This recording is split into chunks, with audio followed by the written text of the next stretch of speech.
latest trends in digital fundraising. Hi, I'm Bill Stanczykiewicz. This is the first day from the Fundraising School, and I'm joined today by Michelle Boggs. Michelle is the Executive Nonprofit Industry Advisor at Classy from GoFundMe, as GoFundMe and Classy have come together. And Michelle, thank you so much for being with us on the Fundraising Schools podcast.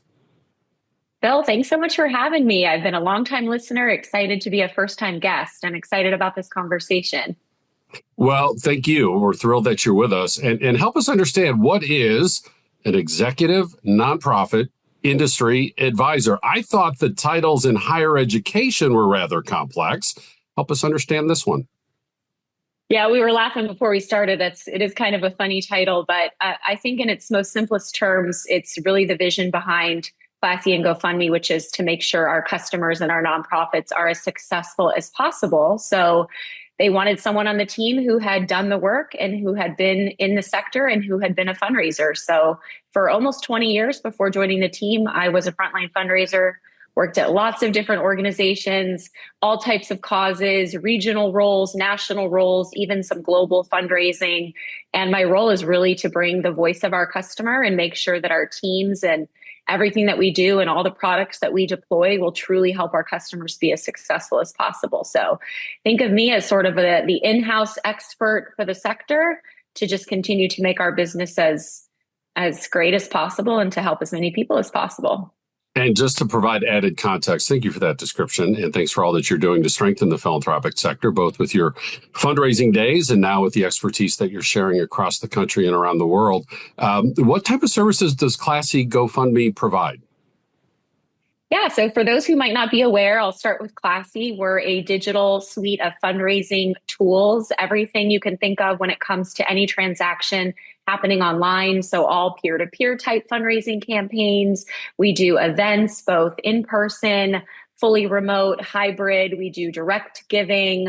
We do crowdfunding. So anytime fundraising is happening online, that's where Classy lives. We have about 6,000 customers from all different sectors. And I was actually a Classy customer twice at two different nonprofits before joining the team.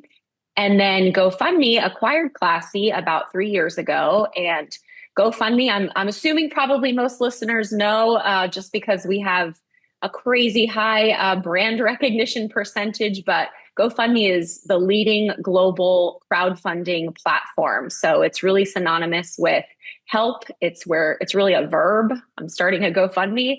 And it's where people show up to both ask for help and to help others. We have about 200 million active users on the GoFundMe platform.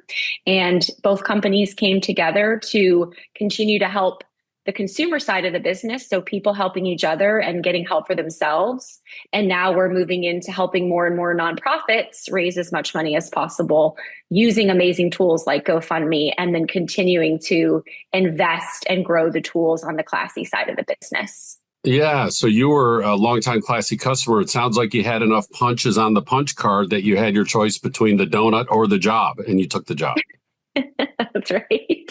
Yeah, so frontline experience fundraising, including with Classy. And so as you're doing this work now, Michelle, and with your breadth of experience and just your extensive time in the sector, what are some of the trends that you're now seeing in digital fundraising? And I ask that with trepidation, knowing that by the time this interview is recorded and aired, there are going to be all sorts of more changes because of how this evolves so quickly. But what are you seeing right now in terms of digital fundraising? Yeah, and I appreciate such a great question. I think it was funny when I was in the role, especially as a chief development officer or as an executive director, so sort of leading the team and setting the vision. Oftentimes, I didn't always feel it was as necessary to focus on digital fundraising. Sometimes it felt like a nice to have, and my focus was a lot on big high net worth gifts. And we've seen this huge shift in how important it is to engage folks with where they are. And we know that that's digital. That's where we all spend so much of our time. So even just personally for me, what a shift it's been in making sure that you're showing up in that digital space in a really thoughtful and strategic way. So a couple of the big trends we're talking about, we're hearing from top customers, I'm talking about with nonprofit leaders on a regular basis.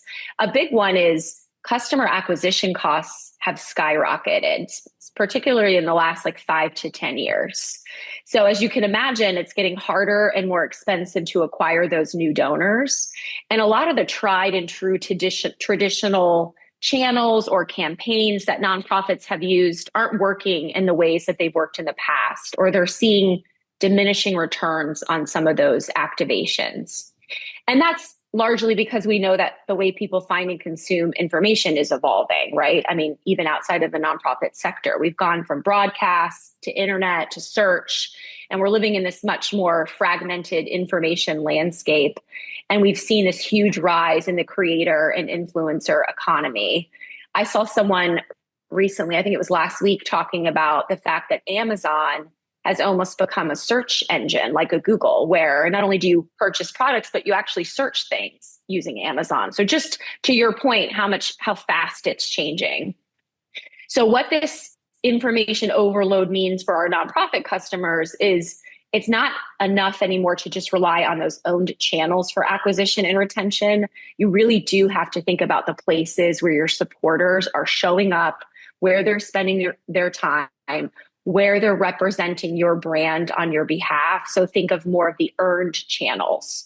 So owned channels, really, really important, but earned channels, that's a huge trend we're seeing as becoming more and more important. So think social media, think other communities where potential supporters already are. So, Michelle, am I understanding you correctly that an owned channel might be my nonprofit's social media site, my nonprofit's email, my nonprofit's website? And then you talked about earned channels. Can you dig a little deeper for us and help us see that distinction, please? Yeah, so an earned channel would be places where, you have to try to build that loyalty and that exposure and that community. So although you may have a social media page, there might be other influencers or communities within that same social media where they're talking about your brand, or there's an affinity to your brand, or there's communities popping up around things like heart disease or suicide prevention. And if you're not showing up in those spaces, you're missing out on potential engagement and interaction where those folks are spending their time. So think of other areas of social media where maybe you haven't invested as many resources, or other pockets of communities where maybe your potential supporters are hanging out and engaging, but you're not there yet. And what does it mean to show up? Am I buying advertising on these sites? Am I commenting and liking and sharing? What does that mean to show up on these other sites for this so-called earned representation in the digital space?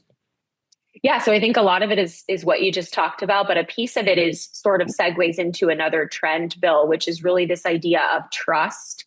So we know that people are trusting other colleagues, influencers, individuals. They're trusting them even more so than corporate brands and nonprofits. So if you look at like the Edelman Trust Barometer and all of that, it's really shifted significantly over the last few years. So people are looking to those individuals in their networks and their communities, their social networks, influencers, local celebrities, to help them decide where they should put their money and who they should donate to next.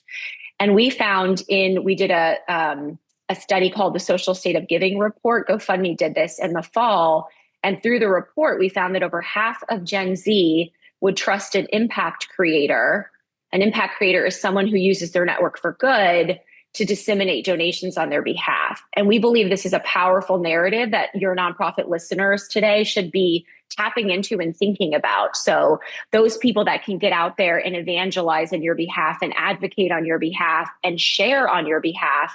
And I know when I was in the nonprofit sector, I think about my last two roles, we didn't talk strategically about earned channels. We didn't talk a whole lot about what influencers are within our circles that were not giving tools to help us engage or share or bring along their communities. So I think that's kind of an example of like leveraging trust in a different way and using folks that are, have shown up and supported you in some way, using them to help spread your message, your cause, help garner more donations, help build that trust with your brand. So hopefully that illuminates it a little bit more. And certainly, if it's somebody with celebrity status in my community, wonderful, but it can be a board member, staff, volunteer, program participant, another donor, right? Anybody sort of in our nonprofit family can be that influencer. Am I understanding that correctly? That's right. And one of the important things you talked about is, engaging with these folks online. So not always just here, set up a Facebook fundraiser. That's how we engage with you on social, or, hey, donate here. And I do a campaign on social. It's also just having conversations, commenting, interacting with your supporters online, kind of like those, you know, funny viral brands. Like, I don't know if you see some of the funny comments from like Wendy's or some of those big brands that really do social media well and have engaging, funny banter with their customers. Like, there needs to be a bit of that too, is if someone comments on a post from your nonprofit, like, thank them or engage with them on social. So that commenting, engaging piece is also really important as well. And certainly emerging, again, not something we were talking about even just a few years ago when I was doing this work. The first word in social media is social. And when I talk about Right. this, Michelle, in our classes, I'll often say, hey, let's say I'm going to San Diego, not randomly chosen. It's the headquarters of Classy GoFundMe. And I have an idea for a restaurant, or I have an idea for an attraction. I might go on TripAdvisor, or I might go on Yelp and see what people like me think about this. It's good, it's bad, it's sort of good, it's sort of bad. And that's this whole idea of, again, getting these influencers, again, who might have some notoriety in our local community, but also people who just know us well and using their channels and their networks. And I can tell our audience, the research backs that up, that when we ask our family, our friends, our participants, our board members, our staff members, there is a unique power in that because of the trust factor, because of the social affirmation that happens. I want my friends to know I'm donating to their thing. I don't mind being seen donating to their special cause and so forth. So there's a lot of power in that. Michelle, let me ask you this also. From what I understand, there's a renewed focus on, once you have my attention as a potential donor, the many different ways you need to allow me to donate, that it's not just the credit card anymore. Can you help our audience understand that, please? Oh, yes, absolutely. I mean, I'll share a story. When I was president of Nicholas Children's Hospital Foundation, which is a freestanding health system, pediatric health system in Miami, Florida. When I first joined and we did our first email campaign, as the new leader, I got the email, please donate. And I said, I have to lead by example. I'm going to make a gift. And so I opened the page on my phone.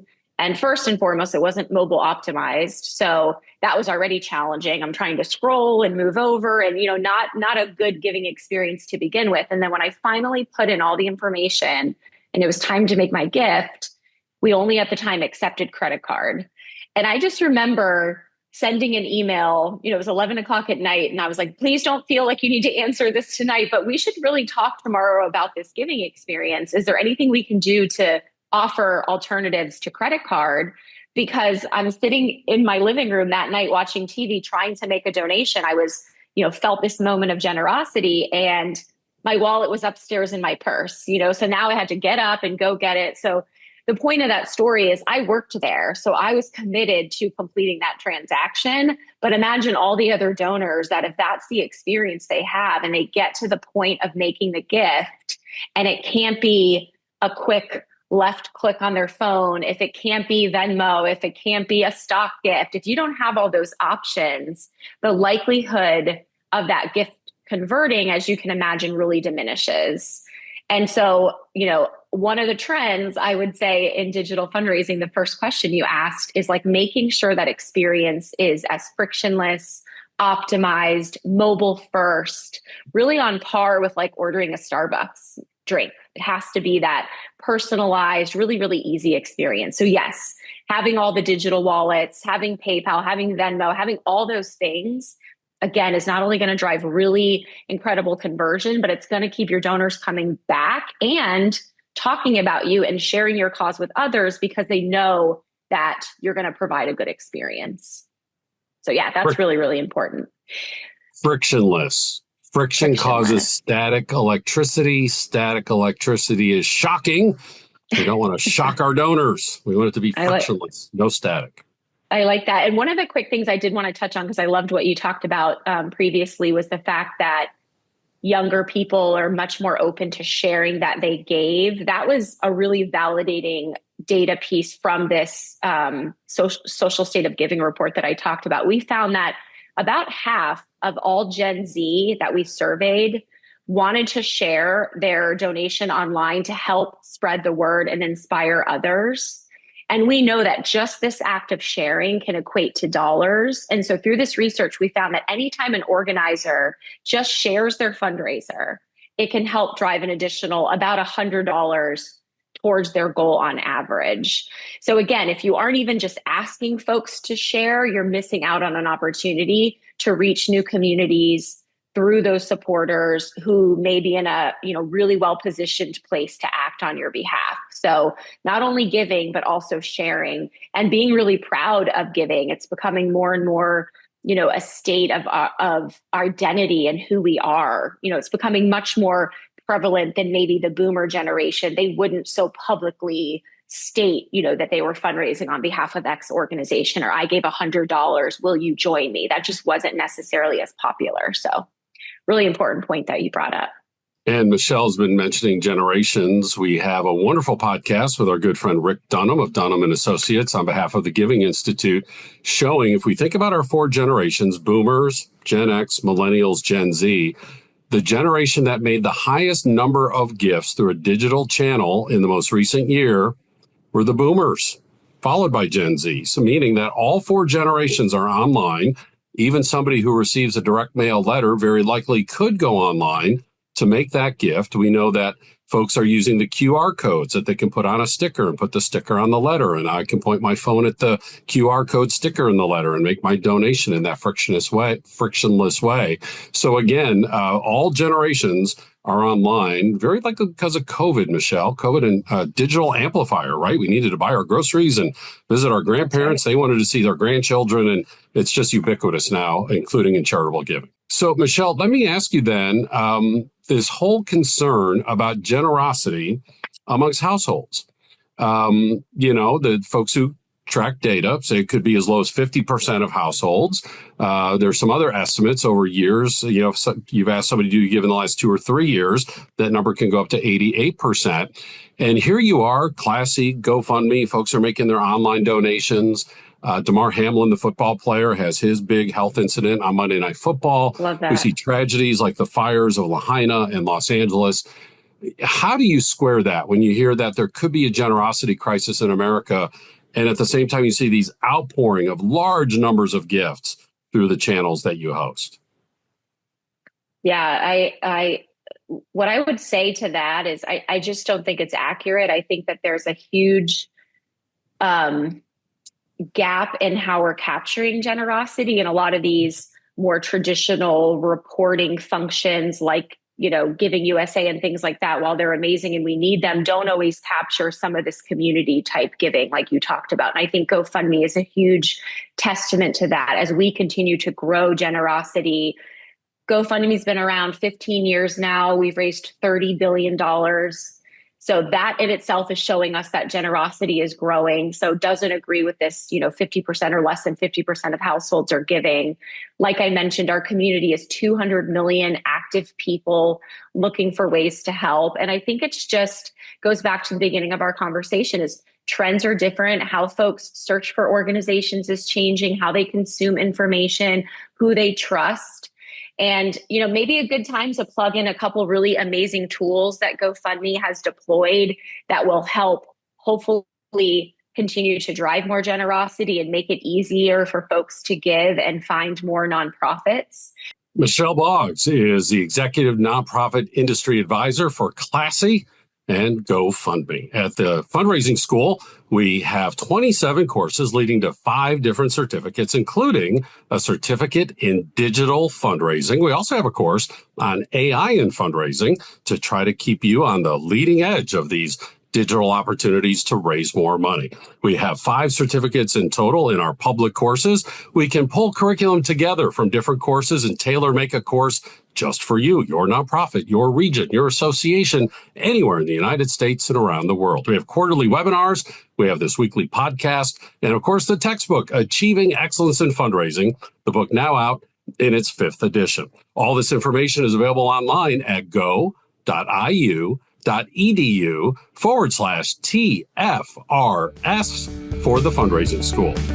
Special thanks today to our producer, Mike Anthony, the Emmy Award winner, alongside Jennifer Boffman, CFRM. I'm Bill Stanczykiewicz. You are now more fully informed on this first day from the Fundraising School.